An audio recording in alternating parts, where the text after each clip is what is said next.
তো শুরুটা ওখান থেকে, যখন আমি ক্লাস 10 ওঠার পরে আমার 15 বছর বয়সে আমার বিয়ে হয়ে যায়।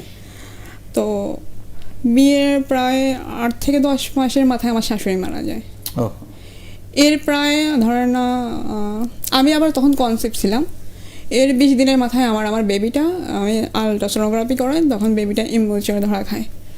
আমি নওশিনকে দিয়ে শুরু করতে যাচ্ছি। নওশিন, আপনি যদি একটু আপনার গল্পটা বলেন, পিছনের গল্পটা বলেন, এবং সেখানে কিভাবে এই প্ল্যাটফর্ম, তারপর এই গল্পের পরবর্তীতে এসে কিভাবে এই প্ল্যাটফর্মের সঙ্গে আপনি যুক্ত হলেন, এবং এইখান থেকে আসলে আপনি কি পেলেন যদি বলেন। ধন্যবাদ স্যার আমাকে এখানে স্বাগত জানানোর জন্য। সর্বপ্রথম আসলে আমি আমার মহান সৃষ্টিকর্তার নিকট কৃতজ্ঞতা জ্ঞাপন করছি, কারণ স্যার আমি আসলে এত তাড়াতাড়ি এই স্টুডিওতে আসবো এটা আমার আশাবাদী ছিলাম না। খুব মনে পড়ে স্যার, যখন কোভিড-19 আপনি কোভিডে আক্রান্ত ছিলেন, তো সবাই দোয়া করছে, এটা তো আমি বলতে হবে না আমার, কিন্তু আমি সবসময় এই কথাটা বলি যে স্যার আপনি এমন একজন মানুষ যে আপনার জন্য দোয়া করতে হয় না, দোয়া মন থেকে চলে আসে।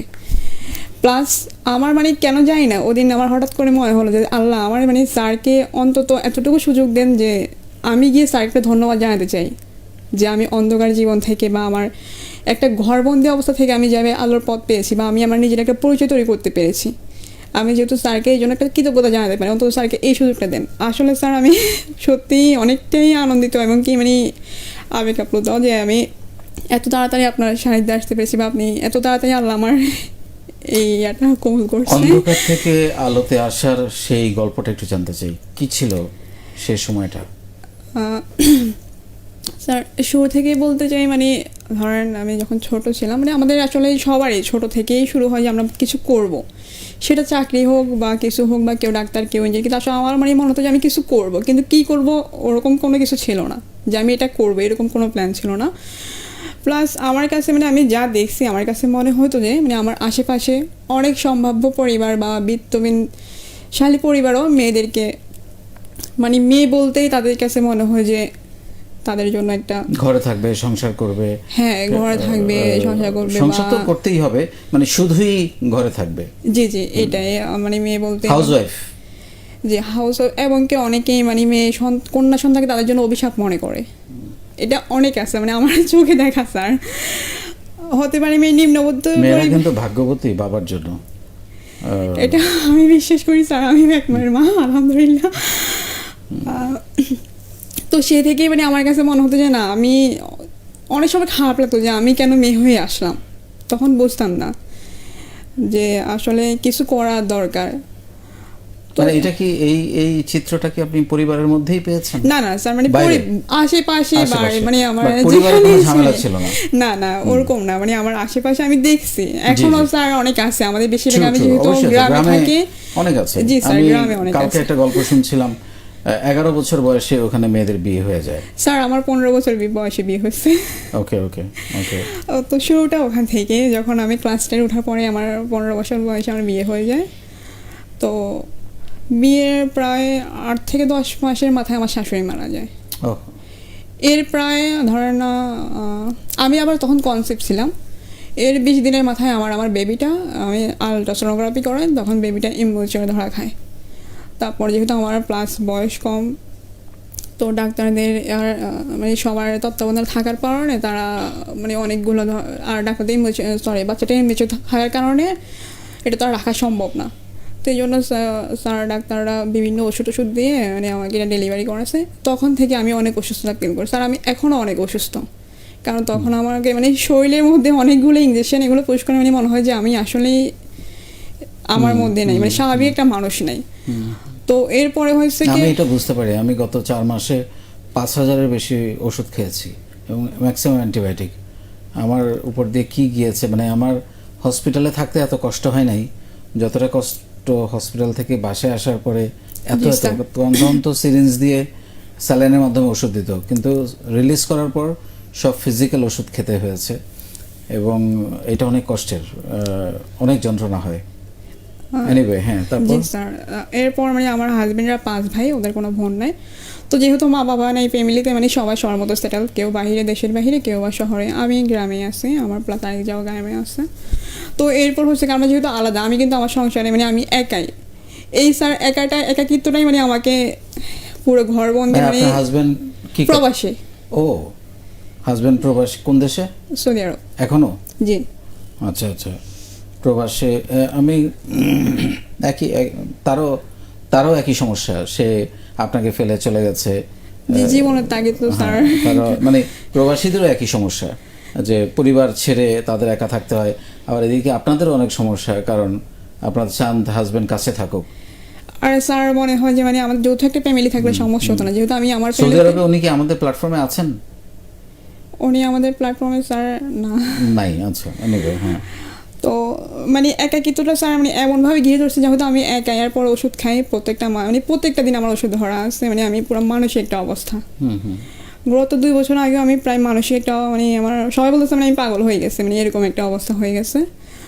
তো মানে হাজবেন্ড তো দেখতেছে, তো কিছু করার নেই স্যার। তো পরে এক সময় ও কী করলো, তখন আমি আসলে সোশ্যাল মিডিয়া সম্পর্কে জানতাম না বা চালাতাম না। তো আমাকে ওর সোশ্যাল মিডিয়ার অ্যাকাউন্টটা দিয়ে, তো আমি ওখান থেকে অনলাইন জগতে আসার পরে মানে দেখলাম যে কিছুদিন গেলো, বিভিন্ন গ্রুপে অ্যাড হলাম। এরপর প্রায় বছরখানেক পরে দেখলাম যে মানে আমার চোখে পড়লো যেটা, যে অনেকে অনেক কাজ করতেছে অনলাইনের মাধ্যমে। তারপর আস্তে আস্তে স্যার আমার ম্যাচুরিটি ভালো, আমি বুঝলাম যে আসলে ঘরে বসে না অনেক কিছু করতে পারে। যে আমি চাকরি করব বা কিছু করব, ওটা তো আমি ঘরে বসেও করতে পারি। যে আমার কাছে মনে হয় স্যার আমি আমার ফিনান্সিয়াল কোনো কাজের জন্য আমাকে আমার নিজেকে ভালো রাখার জন্য কোনো কাজ করতে হবে। তো ও পর্যায়ে আমি আস্তে আস্তে মানে চিন্তা করলাম, মানে স্যার স্বপ্ন তো আমি বললাম ছোটো থেকে স্বপ্ন দেখা, কিন্তু সাহসটা আমি পাচ্ছিলাম না। মানে স্বপ্ন দেখতেছি, তারপর যেহেতু আশেপাশে দেখতেছি অনলাইনে অনেকেই এগুলো করতেছে, আমার মানে স্বপ্নটা আরও বেশি বড় হলো যে আমি আরও কিছু করতে চাই। তো এরকম করতে করতে আমাদের প্ল্যাটফর্মের ভাইকে আমি মঞ্চের মাধ্যমে অবশ্যই বলতে কৃতজ্ঞতা প্রকাশ করতেছি। উনি আরমান ভাই, ওনার তখন পাঞ্জাবিওয়ালা নামে একটা ছিল পেজ ছিল, ওখান থেকে আমি পাঞ্জাবি নিব হোলসেলে, এরকমভাবে ওনার সাথে কথা হয়। তো উনি আমাকে মানে বললো যে আপু আপনি কি নিজের বলার মতো একটা গল্প ফাউন্ডেশনে অ্যাড আছেন? সরি, তখন স্যার এটা ফাউন্ডেশন ছিল না, ফাউন্ডেশন আমি জয়েন হওয়ার পরে ছিল, বুঝছে। নিজের বলার মতো গল্প বলছে, শর্টকাটে বলাতে আমি ভাবলাম যে নিজের বলার মতো গল্প তো অনেকগুলো গ্রুপে, মানে আমি ভাবছি যে আমার গল্প বলতে পারবো বা কথা বলতে পারবো এরকম কোনো গ্রুপ। একবার হ্যাঁ ভাই এরকম তো অনেক অ্যাভেলেবেল গ্রুপ আছে, আমি অ্যাড আছি। তো দেন উনি কিছুক্ষণ পরে মনে বিষয়টা বুঝছে, বলতে না আপু আমি ইকবাল বাহারের স্যারের কথা বলতেছি, আপনি কি স্যারের গ্রুপে অ্যাড আছেন? না ভাইয়া।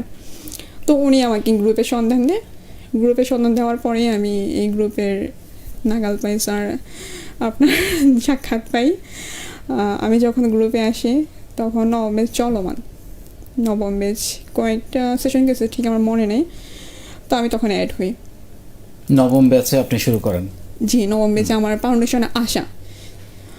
তো এরপর থেকে এবার এর মাঝে আমি শুনলাম যে ফাউন্ডেশনে মানে ছবি না দিলেও মেয়েদের নামটা দিতে হবে, কিন্তু আমার প্রোফাইল নেমটা ছিল, আমি আবার পরে আমার নিজে একটা আইডি খুলছে, ওই আইডিটার নেম দিয়েছিলাম আমার মেয়ের নামে। তো পরে যখন আমাদের প্ল্যাটফর্মের আমাদের সাগর ভাই, তো উনি বললো যে আপু মানে আপনার নাম করতে হবে। তাই আমি যে কেন বলছেন, এটা স্যারের নিয়ম, বাট আপনি ছবি না দিলে পারবেন। তাহলে আচ্ছা ঠিক আছে। তখনই মানে আমার মাঝে একটা স্যার আপনার মোটিভেশনগুলো, আপনার সেশনগুলো আমাকে সাহস দিছে। আমি কিন্তু মানে আমি অ্যাকাউন্ট চালাতাম, কিন্তু আমি কেউ জানতো না আমার নাম যে একটা অ্যাকাউন্ট ছিল। তখনই আমার মেয়ের ছবি দিয়ে আমি দেন আমার নাম দিয়ে অ্যাকাউন্টটা রিসেট করি, প্ল্যাটফর্মে আমার রেজিস্ট্রেশন করা, যুক্ত হওয়া তখন থেকেই। এরপর আস্তে আস্তে চলা, মানে আমার কাছে মনে হচ্ছে মানে তখন আমার ভেতরের কষ্টগুলো মানে এক এক করে উদার হচ্ছে, এমন মনে হচ্ছে। মানে আমার কিন্তু কষ্টগুলো বলতে কি ওভাবে কোনো কষ্ট না, মানে আমার মানসিক সমস্যাগুলোই আমাকে মানে অনেক চাপে রাখছে। আপনার এক একটা সেশন স্যার বিশ্বাস করবেন না, মানে আমার কাছে কি আমি বলতে পারবো না। আমি সবসময় বলি যে আপনি আমার জীবনে অনেক বড় একজন ম্যাজিশিয়ান। দেন স্যার এরপরে আস্তে আস্তে আমার সাহস থেকেই উদ্যোক্তা জীবনে যে ভাইয়া থেকে পাঞ্জাবিগুলো নিয়ে শুরু করা, বাট আমি পাঞ্জাবিগুলো তো আগাতে পারি নাই।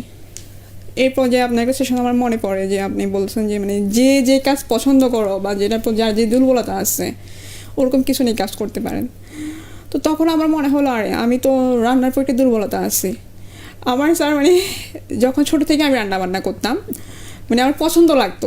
আমি কি করতাম, তখন তো আমাদের ইউটিউব ছিল না, তখনকার দিনে ম্যাগাজিনগুলোতে বিভিন্ন রেসিপি থাকতো বা টিভিতে প্রোগ্রামে রেসিপি থাকতো, আমি এগুলো আমার দেখে দেখে এগুলো করতাম।